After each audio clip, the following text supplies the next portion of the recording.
Hello dear student, today we shall read the story Ranga's marriage. Ranga's marriage यानी कि रंगा की शादी.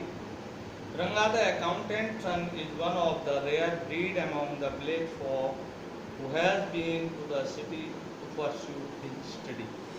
तो रंगा जो है गांव के अकेले जो लेखाकार का पुत्र है और वह एक दुर्लभ नस्ल है जो कि उस गांव से पढ़ने के लिए जो है शहर जाता है, यानी कि उससे पहले कोई भी शहर पढ़ने के लिए नहीं गया है. When he returned to his village from the city Bangalore, the crowd gathered around his house to see whether he has changed or not. His idea about the marriage are not quite different or are they? तो यहाँ पर जो रंगा है वह village accountant का पुत्र है और उसके पिता ने पर्याप्त साहस करके उसे बेंगलोर भेजा ताकि वह अपनी पढ़ाई वहाँ कर सके. 6 महीने पश्चात जब वह अपने घर वापस आया तो पूरे गांव की जो भीड़ थी उसके घर को चारों ओर से घेर लिया, क्योंकि उस समय इस प्रकार की घटना जो है एक जो है सामान्य घटना नहीं थी, क्योंकि विलेज से गांव से कोई भी बाहर स्टडी के लिए नहीं जाता था और पहला ही वह व्यक्ति था रंगा था रंगप्पा, जिसने कि इतना साहस दिखाया था और शहर पढ़ने गया था. तो घर की एक बूढ़ी महिला जब पर्याप्त शोर सुनकर रंगा बाहर आया तो एक महिला जो है उसने उसको छूकर देखा, उसके महिला को उस व्यक्ति को यानी कि रंगा को टच करके देखा और उसको छाती में तलाश किया. जब उसने जनेऊ धारण उसके जनेऊ को देखा तो बोला जनेऊ अब भी है, यानी कि रंगा में कोई परिवर्तन नहीं हुआ है, रंगा जैसा था वैसा ही है.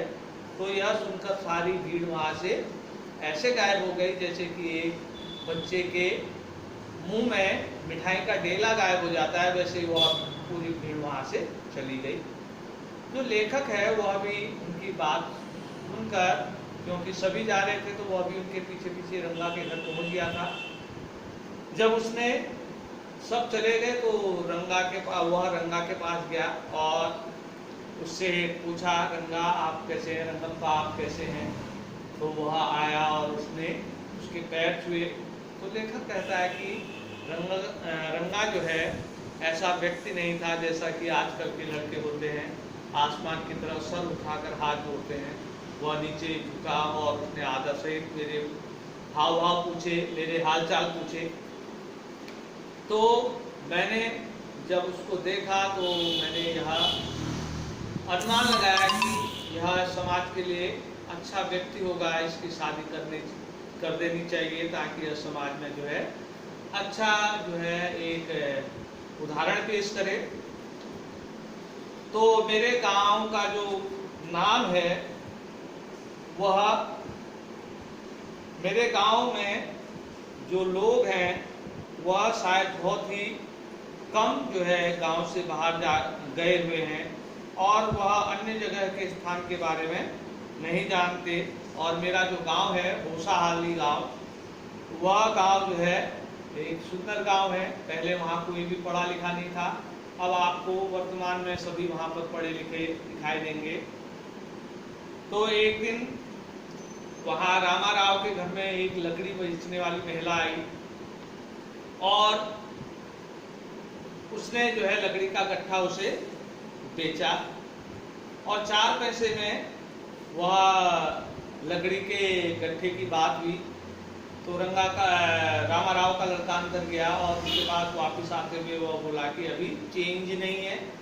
तो मैं भी, लेखक कहता है कि मैं भी उस समय उस शब्द का अर्थ नहीं जानता था. बाद में रंगा ने मुझे उस चेंज का अर्थ बताया और वह महिला बुदबुदाते हुए वहाँ से चली गई, क्योंकि उसे भी उसका अर्थ मालूम नहीं था. तो जब मैंने देखा कि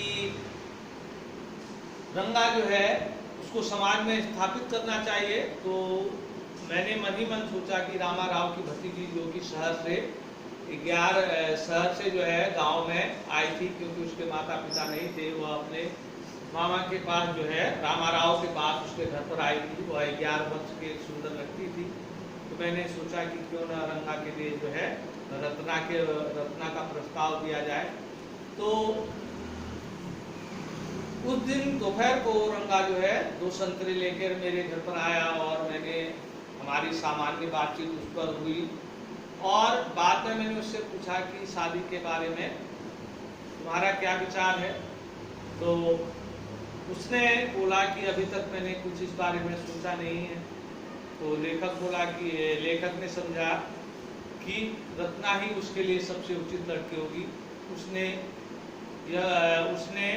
रत्ना और रंगा को मिलाने का निश्चय किया। एक दिन दोपहर को उसने जो है रंगा को अपने घर पर बुलाया और रत्ना को जो है पहले ही उसने छांट लेने के बहाने बुलवाया था। और रत्ना क्योंकि लेखक से मिली हुई थी, यानी कि घुली मिली हुई थी, तो लेखक ने उसे जो है गाने के लिए कहा। तो रत्ना ने जो है वहाँ पर गायन शुरू किया। इसी बीच रंगा आया और घर के अंदर से गाने की आवाज़ सुनकर वह देहली पर ही रुक गया और यह देखने के लिए कि अंदर कौन गा रहा है उसने झांक कर देखा। तो उसके झांक कर देखने से जो है जो कमरे के अंदर प्रकाश आ रहा था वह अवरुद्ध हुआ। रत्ना ने उसे देखा तो वह शर्म के मारे जो है अंदर कमरे में चली गई और रंगा भी बार बार उसे झांक कर देखने लगा। यह देखकर कि रंगा की रुचि जो है रत्ना में है, उसने सोचा क्यों नहीं इनकी शादी कराई जाए। तो उसने अगले ही बार जो है अपने मित्र शास्त्री से मिलकर योजना बनाई और रंगा को लेकर जो है वह शास्त्री जी के पास गया और ज्योतिष के माध्यम से उसने इस बात को साबित किया कि रत्ना ही उसके लिए एक उचित लड़की है और फलस्वरूप उसने जो है रत्ना और रंगा की शादी करवा दी। इस प्रकार इस कहानी का एक सुखद अंत इस कहानी में दर्शाया गया है। यही पाठ का जो है सारांश है। तो आप लोग जो है इस कठिन वर्ड को, ये जो डिफिकल्ट वर्ड है, इनको अपनी कॉपी में उतार लेंगे। कल इससे संबंधित क्वेश्चन आंसर आपको कराए जाएंगे। धन्यवाद।